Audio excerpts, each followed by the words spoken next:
wajah yang waktu itu dalam keadaan tertunduk, beramal dan berletih. Amilatun nasibah, dia beramal, bagaimana dia tidak beramal? Hari-harinya dia beribadah kepada Allah. Nasibah, bagaimana ia tidak berpeluh?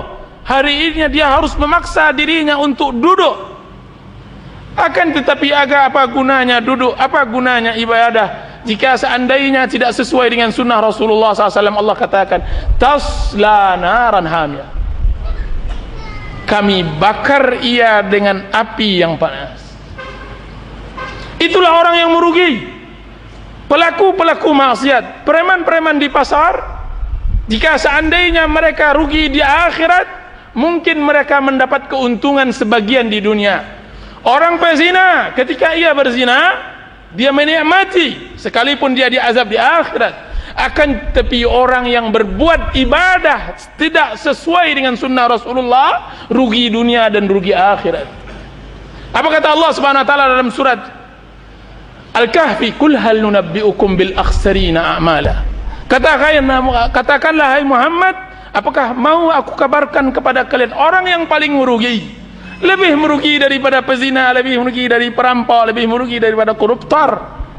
Yaitu apa? Alladzina dhalla sa'yuhum fil hayatid dunya wa hum yahsabuna annahum yuhsinuna sunah.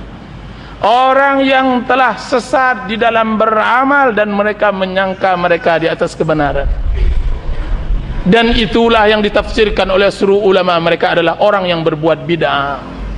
Orang yang berbuat tidak mengacu kepada ajaran Rasulullah sallallahu alaihi wasallam.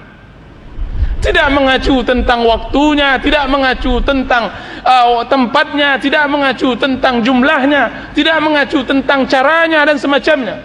Itu adalah perbuatan bid'ah. Karena Allah Subhanahu wa taala telah menurunkan Quran, telah menurunkan hadis. Kemudian Allah Subhanahu wa taala tutup wahyu, kedua-dua wahyu tersebut dengan ucapan al-yauma akmaltu lakum dinakum. Aku sempurnakan. Kemudian ia tambah, ia kurangi, ia robah. Alangkah jahatnya ia. Bagaimana? Kenapa ulama kemarin kita mempelajari kenapa bid'ah itu lebih besar daripada maksiat? Kenapa bid'ah itu lebih besar daripada maksiat? Karena orang yang berbuat bid'ah, ia menambahkan aturan Allah atau ia kurangi. Biasanya bid'ah itu dia tambahkan. Ketika Allah Subhanahu wa taala mengatakan cara beribadah begini, ia tambah cara ibadah tersebut. Ia tambahkan. Berarti secara tidak langsung ia sejajarkan dirinya dengan Allah di dalam hukum. Karena Allah memberi hukum, ia tambahkan hukum tersebut. Sedangkan pelaku maksiat, kenapa ia di bawah berdosa bid'ah? Karena pelaku maksiat itu adalah orang yang jatuh terhadap perintah dan larangan tersebut.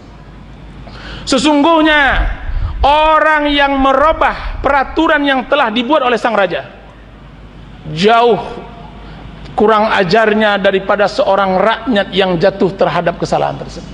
Itu logika di dalam masalah dunia. Bayangkan jika seandainya itu hubungannya dengan Allah Azza wa Jalla yang jauh lebih mulia. Orang-orang yang merubah peraturan raja, dia begitu zalim, sangat tidak bisa diterima dan tidak dimaafkan. Berbeda dengan rakyat yang telah berusaha melakukan peraturan tersebut, akhirnya dia tergelincir. Itu mudah dimaafkan. Makanya bid'ah tidak dimaafkan sebagaimana dimaafkannya maksiat. Dan itu semua perbedaannya adalah dengan ilmu. Anda tidak jatuh kepada bid'ah ketika Anda berilmu.